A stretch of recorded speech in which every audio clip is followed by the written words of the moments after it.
It's an important piece of queer literary history and deserves to be read, but maybe not when you're craving something with, you know, actual heat. Maurice walked, so Call Me By Your Name could run.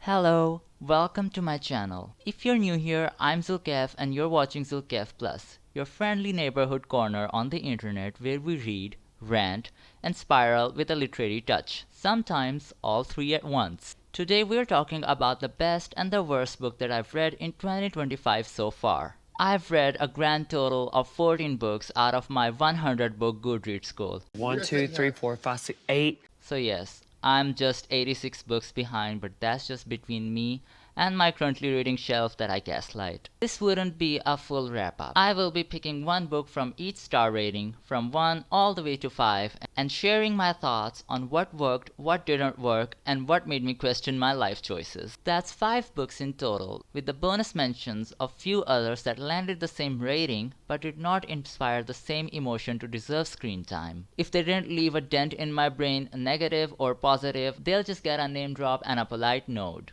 Though there are some 5-star books that I want to talk about, but we'll do that in a separate video. I have my tea ready, so let's get into it. First we have Nightcrawling by Leila Motley, one of my most anticipated books. It came out a few years ago and follows Kiera, a 19-year-old girl who lives in Oakland, California. After her rent spikes and her brother checks out of life, she's left alone to fend for herself. She ends up getting pulled into prostitution to make ends meet, only to find herself with a group of police officers that exploit her. The book is inspired by real-life events based on Oakland Police Department. The novel is meant to tackle the issues of institutional abuse, exploitation, poverty, and resilience of black girls who are left behind by every system possible. It had a huge reception, and it was nominated for the Booker Prize. It caught my eye due to its nomination for the Booker Prize, and I thought that surely this book is going to be literary fiction. However, this book was general fiction or contemporary fiction at its worst. Bookstagram was weeping, critics were calling it raw and emotional, and naturally I was like, sign me the fuck up. I was honestly surprised that this book got traditionally published with that quality of writing. Moreover, it went as far as getting nominated for the prize. I have seen tons of people over Bookstagram talk about how this book was so emotional for them, but for me, this book was really difficult to get through due to its terrible writing. Meanwhile, I think it really mishandles the topic and talks about it in a really shallow way, which really makes me think that the author simply just took inspiration from a real life event and went with it. She simply did not bother to research about the topic that she was trying to write about. But it's typical for a book written by a 17-year-old teenager, and I do not blame the author at all. I actually blame the people behind publishing it. Without any further ado, let's get into the problems with Nightcrawling, because I for one cannot think a single redeeming quality worth highlighting. This book follows the general recipe of how to write a novel. It has a main character, it has conflicts, and it has themes, but it mostly feels like a cake that's baked with salt instead of sugar. Ew! Technically, it exists, but does it work? Not in the slightest. Let's start with the writing. This book is so overwritten that you can feel the thesaurus melting under the weight of all its metaphors. I used a thesaurus. On every word? Yep. Every sentence feels like it's trying to reach something, meaning, pain, grief, but not quite getting anywhere. Instead, we get lines that sound like they were pulled from Tumblr in 2012 and left to marinate with sad girl aesthetic. It tries so hard to be poetic, but it just ends up sounding like slam poetry from high school night. You know, the kind where somebody starts a sentence with "and I" and stares into the void for like 30 seconds. Now let's talk about the plot, if we can even call it that. The book starts off decently. We meet our main character Kiera, who's a 17-year-old girl living in Oakland, California. Ooh! Ah, the ghetto! The ghetto! She's left in charge of way too much. Her brother, her neighbor's kid, the bills. She can't pay the rent, she can't get a job, so she starts strolling the streets to survive. That setup alone is very emotionally and narratively rich. There's so much that could be done, but the book doesn't do anything with it. It introduces the conflict but then forgets to keep up with it. Instead of moving the story forward, it just keeps circling again and again like it's stuck on a monologue loop. Kiara's thoughts keep repeating with minor tweaks. Specifically, her relationship with her family members are so static that it starts to feel comical. And right when you think that the book might be building towards something meaningful, we get this courtroom twist that starts out of nowhere and resolves itself faster than a Netflix cancellation. The trial arc could have been an opportunity for catharsis, for clarity, for character development, but it just happens. Like the author suddenly remembered that she had to wrap things up, so she sprinted towards the final chapter with the urgency of someone trying to hit the word count. Meanwhile, the pacing feels all over the place. Important moments like actual trauma and institutional critique are buried under vague inner monologues and filler scenes where basically nothing happens. We get so much telling and almost no showing. Every time the book should build momentum or tension, it just rewinds back to Kiara and she's always like, I am so tired. Like, girl, same.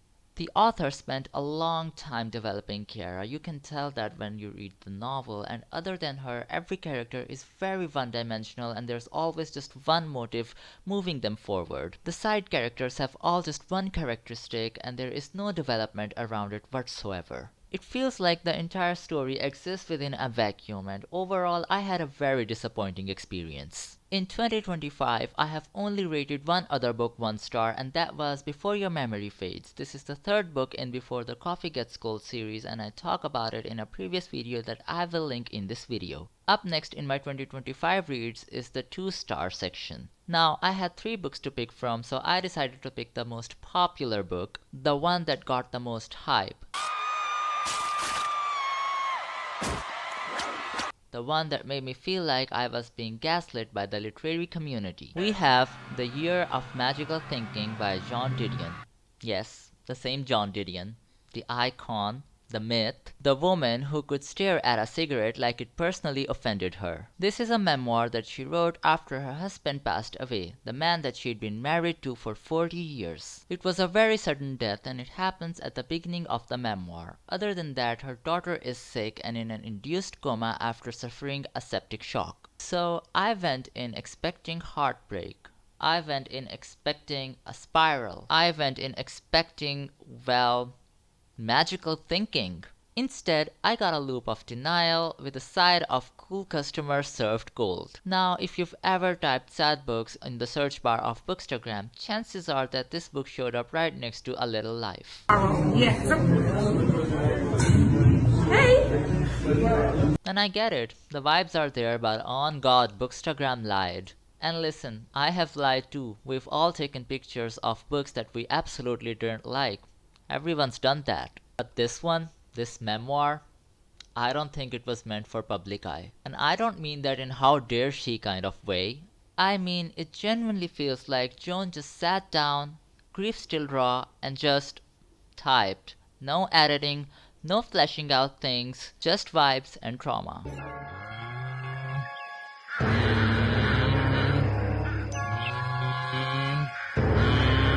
There is no magical thinking in The Year of the Magical Thinking. None at all. And what we do get is denial. Endless, circular, repetitive denial. And I think that's the magical part the title is referring to. Believing, even for a moment, that the person you love will just walk right through that door. But the problem is, it never goes deeper than that. The grief is never processed. It's just reported. This isn't a memoir. This just feels like a police report. And let's talk about the most famous issue with this book, the name dropping. Everybody is always like, oh, she keeps name dropping celebrities, but personally that didn't bother me. She's John Didion, of course she's going to go to brunch with celebrities who have Emmys. What bothered me was the lack of emotional depth. Joan keeps on talking about how deeply she misses John, but never really shows us what grief feels like. The whole thing feels like you're being shown around a haunted house by a tour guide who's over it. This is where I cried. Anyways, moving on. And the repetition? Oh my god. That one line, you sit down to dinner and life as you know it ends, gets repeated so many times in this book. Say, can you come up with something else? Can you come up with something else? Eventually you start hearing it in the Euphoria narrator voice. You sit down to dinner and life as you know it ends. At some point, the line loses all of its meaning and becomes background noise, like a sad ringtone that you forgot to turn off.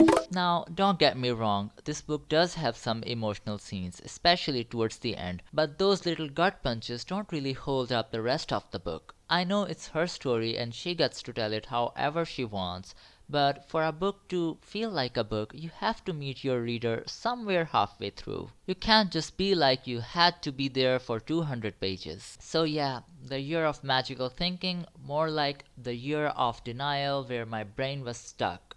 This just felt underbaked, like it needed some more time in the grief oven before being served. But hey, if it meant something to you, that's really great. I love that for you. But for me, this didn't hit. 2 stars, and quite frankly, that's me being very generous. Other than the year of magical thinking, I gave 2 other books 2 stars, If Beale Street Could Talk and The Dark Room of Damocles. I will leave the links to my Bookstagram and Goodreads in the description if you want to check out my reviews on them. Now let's venture into the 3 stars category where we have a classic. Maurice by E.M. Forster. Now, I have some thoughts and opinions on Maurice that might get classic lovers mad, and honestly good for you. Despite the things that I disliked about Maurice, I still think it's one of the most important classics in English language. Primarily because it talks about queerness in a time when there wasn't even a word for it. The novel was written in 1914 and was published in 1971 posthumously. In his lifetime, E.M. Forster had shared the manuscript with his friends but never formally published it. Show me to me, please.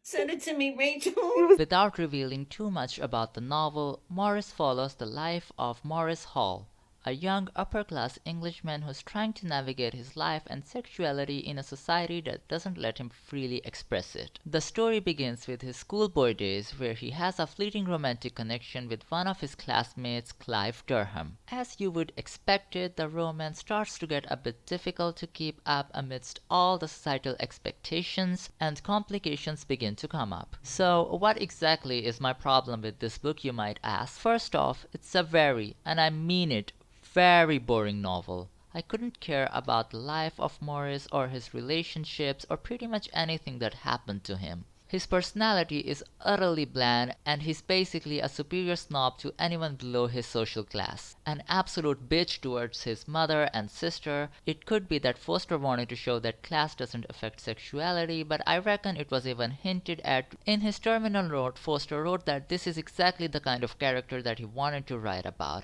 But you know, even a classist piece of shit can be interesting to read about. And it's not just that. The situations are always presented in such a boring manner that it never feels like anything is ever at stake in this novel. Even though the book was about something that was considered a crime. To make a book boring about 2 queer men in Edwardian England is in itself a great feat to achieve. It's an important piece of queer literary history and deserves to be read, but maybe not when you're craving something with, you know, actual heat. Maurice walked so Call Me By Your Name could run. I have often heard people talk about how this is just Forster's writing style. While reading the book, I could tell that Forster was a good writer just the same way I knew that Joan Didion was a good writer. Yeah, double homicide. But this book was just a really big bummer, and the 3 stars that I gave to it were solely because of its importance in queer literature. It celebrates queerness, which is honestly very great for an English novel. Other than Maurice, I only gave one book 3 stars, and that was Nothing to See Here, which was a very pointless book, and I don't see any point spending any time talking about it. However, on the plus side, we can finally talk about the good books. I usually give 4 stars to the books that I really enjoyed but don't see myself rereading them in the foreseeable future. If I love a book and it doesn't have the reread potential, it's an instant 4 stars for me. This year so far, I've only blessed 2 books with 4 stars. One of these was the second book in the Before the Coffee Gets Cold series, and I've already talked about that one in my cozy fiction video, so we wouldn't be talking about that one in this video. The other book that I gave 4 stars to was another Booker longlisted novel, A Case of Exploding Mangoes by Muhammad Hanif. I specifically wanted to talk about this book in this video because I don't see people talking about Pakistani literature in international book spaces. Pilot. Yeah, he's the pilot. Great. I got around reading a case of exploding mangoes for research purposes but ended up really enjoying it. It is a satirical novel, and yes, the book is just as unhinged as the title. Set in the 1980s Pakistan, the book reimagines a very real, very suspicious plane crash that killed the military dictator General Ziaul Haq. The story follows a very sarcastic Air Force cadet named Ali Shigri, whose father, also in the military, dies under very shady circumstances. Ali suspects foul play, but as he tries to piece together the things, he ends up in a web of state surveillance, conspiracies, military paranoia, and yes, cursed mangoes. The book throws out every possible theory behind Zia's death. From CIA meddling to divine punishment to straight out just bad fruit. It's part murder mystery, part political satire, and part fever dream. If Catch 22 and Pakistani news channels had a baby, it would very surely be this book. For a country who's always walking the fine line between WhatsApp gossip and actual military coup, this book? Historic.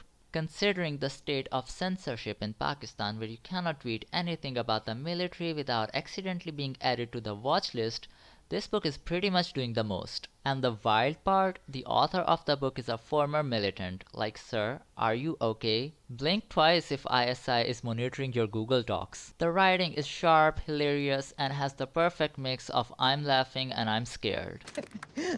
What the fuck? From CIA tampering to divine mango intervention, Muhammad Hanif throws every possible theory behind Zia's plane crash. The characters are fantastic, but my favorite has to be Baby O or Obed, a queer Pakistani man in the military. I did not expect queer representation in this novel, and yet there he was. Flamboyant, loyal, and tragic, and treated like a human being. The novel deserves a standing ovation, or at least a slow dramatic clap. That said, this book is a very one and done kind of read. Like, I had a great time, but am I coming for a reread? Probably not. No, I'm gonna pass on that one. It's giving that one friend that was really cool at school but then you never text them. However, I wouldn't be surprised if I find myself picking it up again in a few years after I've forgotten what happens in it. And the final boss, the 5-star read. You know, for someone who has an average Goodreads rating of 2.5 stars, I was really surprised when in this year, only halfway through, I have rated 5 books 5 stars. One of these books was a reread. It was the first book in the Before the Coffee Gets Cold series. Other than that, there are still 4 books that I read for the first time and gave them 5 stars. I low-key want to make a separate video for all the 5 stars books that I have read, but I will keep that for the end of the year, if I'm still making videos by that point. Choosing a book for this video was very difficult, so I will just go with the first book that I rated 5 stars in this year. It's Orbital by Samantha Harvey that won the Booker Prize last year, and it's one of my favorite Booker winners. Usually I don't fuck with the Booker winners and mostly lean towards the shortlisted books, but this one, however, is a different case. How can a book be so uplifting yet devastating at the same time? Like, I didn't cry, but I felt like I should have. You know those moments when you just sit down and your soul sighs and you just stare into the void. Exactly, like that. Plot-wise, there is none. Like, genuinely, nothing happens. The entire novel unfolds over the course of 24 hours on International Space Station as 6 astronauts, 4 astronauts and 2 cosmonauts to be exact, orbit the Earth 16 times. Think of it like a literary space documentary, but make it vibes. It's filled with thoughts and reflections and quiet grief. The book is not about aliens or saving the galaxy. It's about orbiting a planet and simultaneously everything we know and everything that we're destroying. It's a love letter to Earth. It's a warning. It's a meditation on loneliness and somehow also oddly about connection. There's a quote earlier in the book that literally made me drop everything. When we're on the planet, we look up and think heaven is elsewhere. But here is what the astronauts and cosmonauts sometimes think.